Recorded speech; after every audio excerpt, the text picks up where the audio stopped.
estudantes! Espero que vocês tenham se deleitado com a aula da professora Kathleen, que teceu reflexões sobre o contexto atual da nossa sociedade e, portanto, agora para aprofundar mais um pouquinho o tema, refletindo sobre as brechas digitais e a democratização do saber, e com certeza esses conteúdos favorecerão o desenvolvimento dos projetos integradores de vocês. Contaremos com a colaboração, mais uma vez, da professora doutora Kathleen. Olá, estudantes, tudo bem? É muito bom estar com vocês novamente. Hoje nós iremos estudar os conteúdos relacionados à brecha digital e democratização do saber. Então, na aula de hoje, retomaremos algumas características dos nativos e imigrantes digitais que foram pontuados pela professora Vera.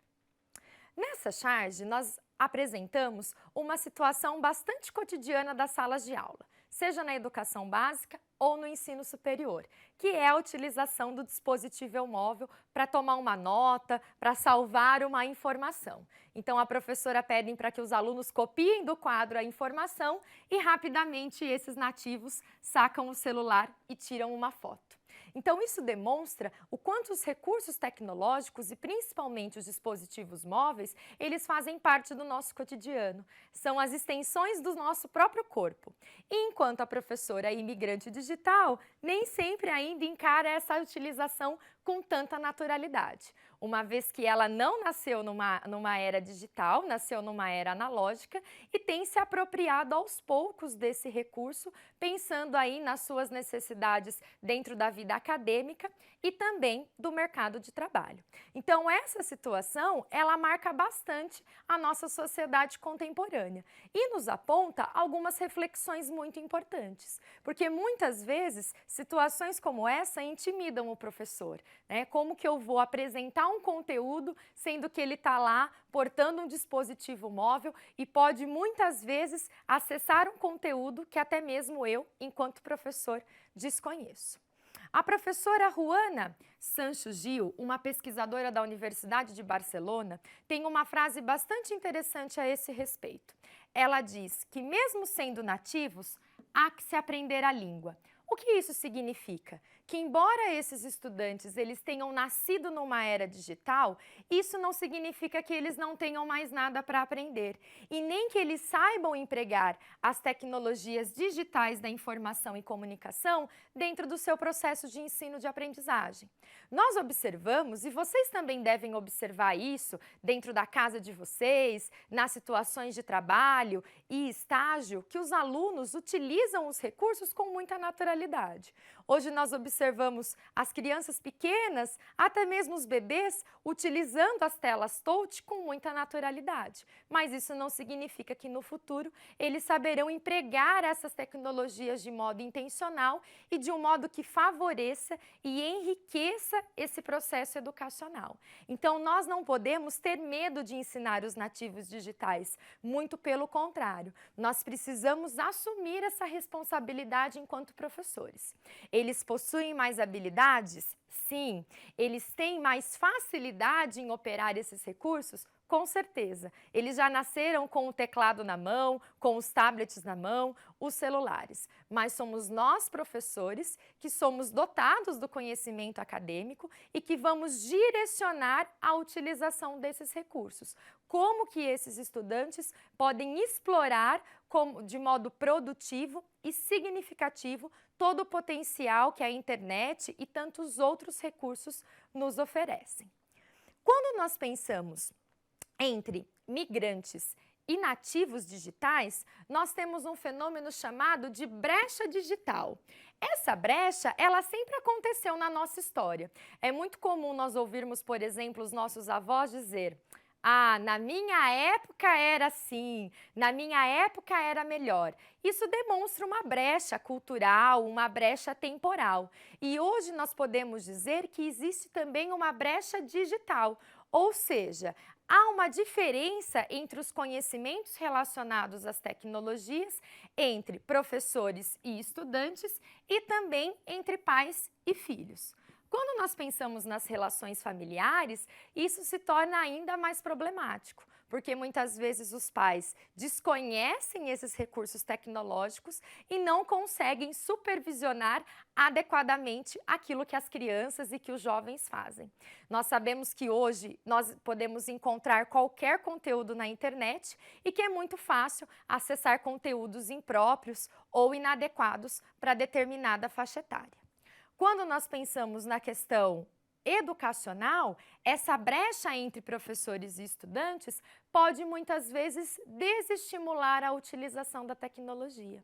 Eu posso levar para a sala de aula um recurso que muitas vezes os meus alunos já conhecem, eles já exploram em outros cotidianos, mas é nosso papel enquanto professor direcionar, atribuir objetivos para essa utilização, para que ela não seja meramente um passatempo, o jogo pelo jogo, mas tenha um significado dentro do processo de ensino-aprendizagem do meu aluno.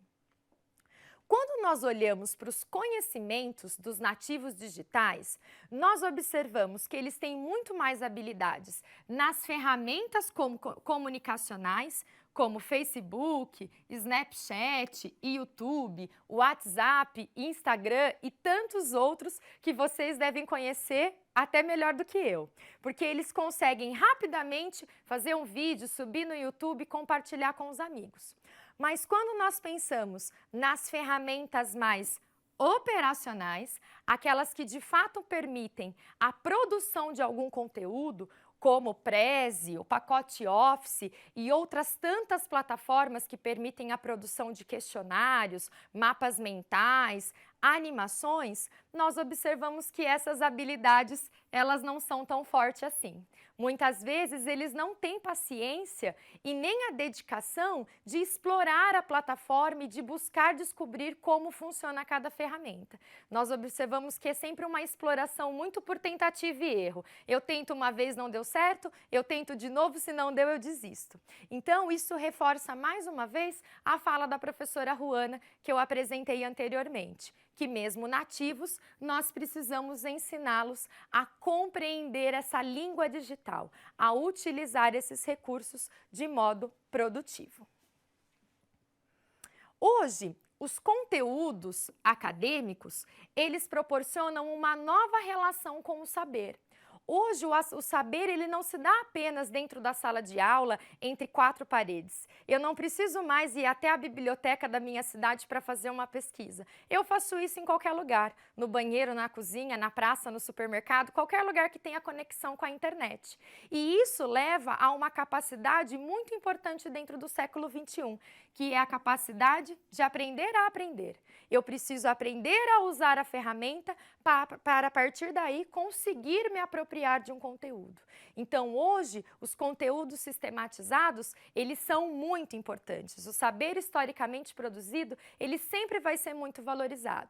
Mas eu preciso, muitas vezes, ressignificar como esse processo vai acontecer. Não posso pensar mais em processos educacionais muito lineares, mas eu preciso pensar em processos que tenham relação com o cotidiano do meu estudante. Isso leva a um fenômeno muito importante que é o da democratização do saber. A informação, o conhecimento hoje, ele está em todos os lugares, não só dentro das academias, das universidades e das escolas. Então é possível que pessoas que muitas vezes não tenham tido a oportunidade de frequentar ambientes mais culturais e eruditos, digamos assim, tenham a oportunidade de vivenciar esses conteúdos, de terem contato com esses conteúdos de algum modo.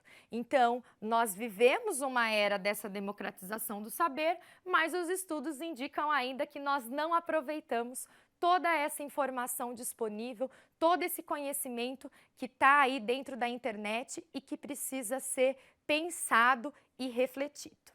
E para finalizarmos então a aula de hoje, eu trago essa imagem que ela faz muito sentido dentro do contexto atual, que são os processos pelos quais a informação precisa percorrer para que de fato ela se torne uma experiência significativa. No primeiro quadro, eu tenho a informação, que são os conhecimentos isolados, que eu posso ter aprendido numa aula, eu posso ter aprendido assistindo um vídeo, lendo livro, eles são pontos isolados. Essa informação, ela precisa ser sempre transformada em conhecimento. Ela precisa se tornar uma estrutura cognitiva de fato, para que ela faça sentido dentro da vida do aluno. Se eu perguntar para vocês, por exemplo, uma vivência lá da educação básica de vocês, que vocês tenham de modo bem vivo dentro da memória, eu tenho certeza que vocês vão se lembrar de alguma atividade que foi feita na prática. Uma experiência em um laboratório, uma roda de conversa, uma apresentação de teatro. E isso acontece porque saiu do nível da informação. De fato, você conseguiu aplicar esse conhecimento. Isso se tornou, de fato, uma estrutura cognitiva. Hoje, os teóricos mais contemporâneos vão dizer que essa transformação ela não basta, mas eu preciso pensar na experiência, na vivência. Eu preciso romper barreiras, romper paradigmas. Então, eu preciso pensar essa informação, transformá-la em conhecimento e conseguir aplicar isso na prática, para que isso extrapole o cotidiano da escola. Se eu aprendo um conteúdo de física, química, matemática, eu preciso saber qual que é a função disso dentro do meu cotidiano. Aonde que eu vou aplicar isso? É só a partir desse processo que a sala de aula vai deixar de ser um ambiente tão monótono para os nossos estudantes e sim vai começar a ser um ambiente ativo, significativo e de muita aprendizagem. Bom, a partir dos conteúdos apresentados na aula de hoje, eu espero que vocês fiquem mais atentos aos comportamentos dos nativos e dos imigrantes e pensem bastante na proposição das práticas pedagógicas. Vocês que estão pensando os projetos integradores, tentem identificar dentro do cotidiano da escola quais são essas brechas e como, de repente, nós podemos aproximar mais os conhecimentos entre nativos e imigrantes digitais. Muito obrigada e até a próxima!